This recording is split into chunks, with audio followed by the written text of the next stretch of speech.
Good evening, and here's my entry for the day 66. Let me read first the Japanese entry that I did using ChatGPT to translate. Kyo wa sentak. Let me repeat. Kyo wa sentaku o shite gaming PC o sagashite ita.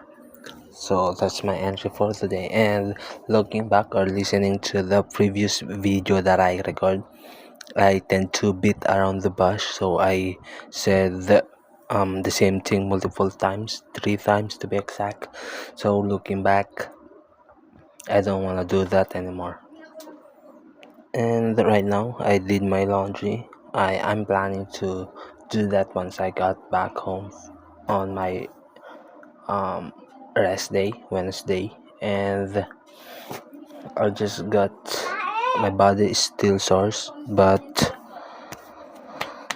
I need to do my workout. So instead of doing the workout, I did my laundry today so that I can do it as my rest day for the yoga or my calisthenics workout schedule. And um, tomorrow will be my core training. So it was supposed to be my core training today. And also, I have used my time to explore or to spend things that I do or usually do. And yeah, that's it. And looking back, when I listen to the video,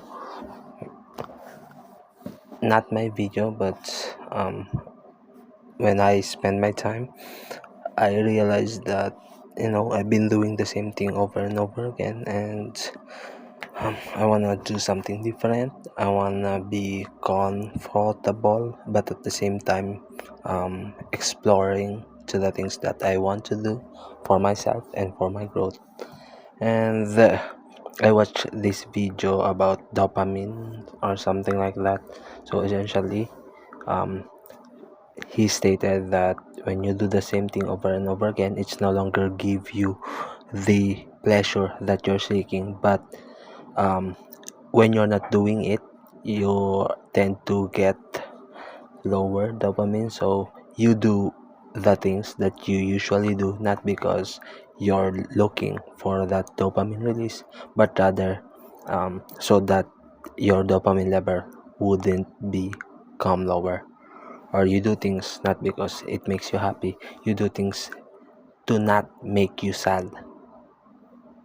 So yeah, that's it. And I've been repeating myself again. So